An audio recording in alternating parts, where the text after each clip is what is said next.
ये नथ ते नथ में शरणं अयं बुद्धो में शरणं वरं एतेन सच्चवचेन होतु ते जय मंगलं। आए हुए विभिन्न राज्यों से, देश के कोने कोने से माताएं, बहनें, नौजवान, बुजुर्ग, नमाज लोग, परम आदरणीय भिक्षु संघ और इसी कड़ी के साथ आकाश लामा जी, राष्ट्रीय बौद्ध महासभा के अध्यक्ष धर्म प्रकाश भारती जी, चंद्र मोदी जी और तमाम देश के जिनके मैं नाम नहीं जानता हूं। 11 नवंबर 1992 आज से 33 साल पहले का इतिहास मुझे याद आता है। 11 नवंबर को यहाँ पूरे पांडाल दोनों मैदानों में लगा हुआ था। 1 लाख से ज्यादा लोग यहाँ आए थे। सारी जिम्मेदारी मेरे कंधों पे थी। महाबोधि महाविहार मुक्ति आंदोलन की चैत्य भूमि से रथ चला था, जिसे बुद्ध ज्योति के रथ के नाम से जाना गया। सुरई ससाई के साथ रहकर चैत्य भूमि से लेकर बुद्ध गया तक बुलेट गाड़ी से भंते करुणाकर ने हर जगह रहने की, खाने की, पीने की व्यवस्था की। मेरे से पूर्व बहुत से लोगों ने भाषण दिया। लोटा जो बर्तन है वो 1 किलो का है, लेकिन बात जो है 5 किलो हो गई। पानी बाहर निकल रहा है, कड़कती धूप में पसीना आ रहा है। आपके पेशेंस को, आपके धैर्य को, आपके साहस को, आपके हौसला को मैं बहुत बहुत बधाई देता हूं। बहुत बहुत साधुवाद है। मैं अपनी बात यहां से शुरू करूं कि किश्तियां बह जाती हैं, किश्तियां बह जाती हैं, तूफान चले जाते हैं, सिर्फ यादें रह जाती हैं, इंसान चले जाते हैं। हम लोग सब जाने के लिए रिटर्न टिकट बना हुआ है। भगवान बुद्ध ने कहा है, ए मनुष्य, तू इस दुनिया में आया है तो कुछ अच्छे कर्म करके जाना, कुछ ऐसा काम करके जाना जिससे आने वाली पीढ़ियां तुम्हें याद करें। ये जो हमारी लड़ाई है, ये कोई व्यक्तिगत किसी व्यक्ति की लड़ाई नहीं है। ये आने वाली पीढ़ियों की लड़ाई है। ये आने वाले उन बौद्धों की लड़ाई है। ये आने वाले महाबोधि महाविहार की लड़ाई है, जो एक लंबे अरसे से, 21 वर्षों से, 21 सालों से, हजारों सालों से बुद्ध की भूमि हिंदुओं के कब्जे में है। आज हम उसे मुक्त कराने के लिए आए हैं।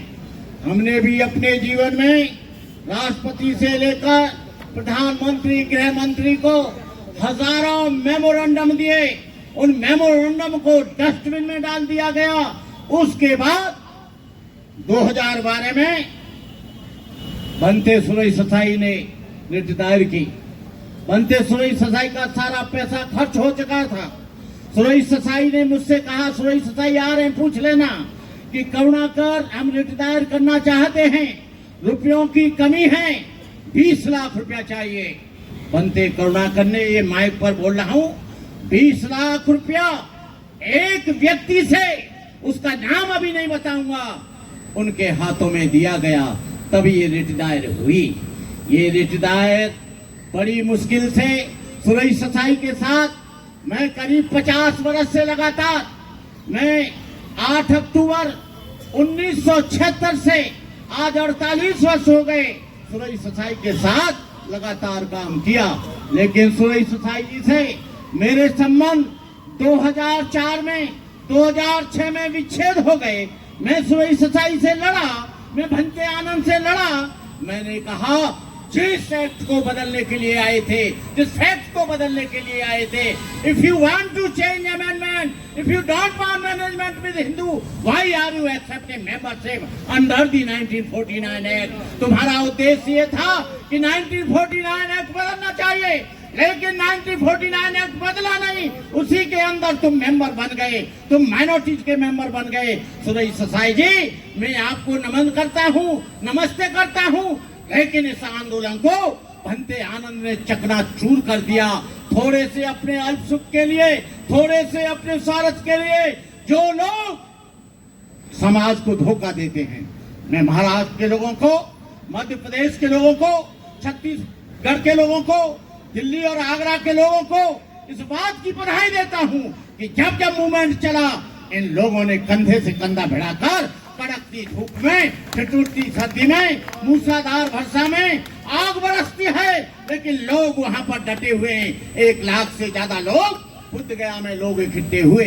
इस बात को 24 वर्ष बाद हमारे आकाश लामा ने इस मरे हुए आंदोलन को पुनर्जीवित करने के लिए अपने जीवन को आहूत कर दिया। उन्होंने कहा ये आंदोलन या तो ये मुक्त होगा या आकाश लामा इस दुनिया से जाएगा। आकाश लामा ने कहा कोई आए तो आए, नहीं आएगा तो मैं और मेरी पत्नी बोधि वृक्ष के नीचे बैठेंगे। पुलिस जेल में डाले, पुलिस जेल में डाले, रेल में डाले, कहीं भी गाड़े, कहीं भी मारे। आकाश लामा के ऊपर कुछ चुरकुट और बेईमान लोग आरोप लगाते हैं। मैं यहाँ इस बात को इसलिए कहना चाहता हूँ, आकाश लामा भाग गया, आकाश लामा करोड़ों रुपया ले गया। जिन लोगों का रुपये पे ध्यान है वो इस तरह की बात करते हैं। जो लोग बिना करे धरे इस आंदोलन को हाईजैक करना चाहते हैं, हाईजैक करने की इसे कोशिश की गई, लेकिन हम लोगों ने इसे हाईजैक नहीं होने दिया। वो लोग इस मुक्ति के लिए नहीं आए थे, वो केवल इस आंदोलन को हाईजैक करने के लिए, नेम और फेम के लिए, अपनी पहचान बनाने के लिए। अभी एक लड़का उदंडता के कारण जेल चला गया। अब उसे कुछ महाराष्ट्र के लोग, कुछ इधर उधर के लोग हीरो बनाना चाहते हैं। अरे भाई, तुम एक दिन, 1 घंटा, 2 घंटा, 167 दिन में कहीं धरने पे बैठे नहीं। तुमने आकाश लामा के साथ फोटो खिंचाया, बिच्छुओं के साथ फोटो खिंचाया, वो जो है व्हाट्सएप पर, फेसबुक पे डाल दिया कि विरासत खतरे में है, रुपया दो। IQ को कोड डाल दिया, QR कोड डाल दिया, बैंक का अकाउंट डाल दिया और तमाम ATM पेटीएम डाल दिए। ऐसे लोगों से आपको सावधान रहना है। उनका मतलब बुद्धगया मुक्ति आंदोलन नहीं है, उनका आंदोलन है QR कोड, उनका आंदोलन है। लोग कहते हैं इस बात पर मत बोलो, क्यों नहीं बोलेंगे? जब हमारे समाज का शोषण होगा, गाढ़े खून की कमाई जाएगी। गाढ़े खून की कमाई ये उपासक लोगों की भावनाओं के साथ एक तरह का उनके साथ ब्लैकमेल है। ये कहने का मतलब ये है कि आप भावनाओं के साथ, उपासकों की भावनाओं के साथ खिलवाड़ ना करें, उपासकों की भावनाओं के जज्बातों के साथ आप खिलवाड़ ना करें। ये उपासक बड़ी मेहनत से यहाँ आते हैं, यात्रा में दुख भोग कर आते हैं, भूखे रहकर आंदोलन में आते हैं, पसीना टपक रहा है, गर्मी लग रही है, लेकिन वो लोग यहाँ पर अपने घरों के ताले बंद करके यहाँ पर बैठे हैं। लेकिन वो लोग एक फोटो खींचेंगे। मुझसे कहा कुछ लोगों ने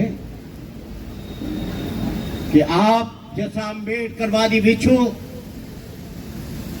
उस परंपरावादी बौद्ध के साथ, आकाश लामा के साथ क्या ले रहा है? मैंने कहा ऐसे तो श्रीलंका के भंते ने भी शुरू किया था, अनागारिक धर्मपाल ने, उसके बाद ससाई जापान का था। ये आंदोलन में कोई जाति पाति ऊंच नीच ये नहीं होना चाहिए कि ये महायान है, ये हीनयान है, ये थेरवाद है, ये वज्रयान है, ये तंत्रयान है।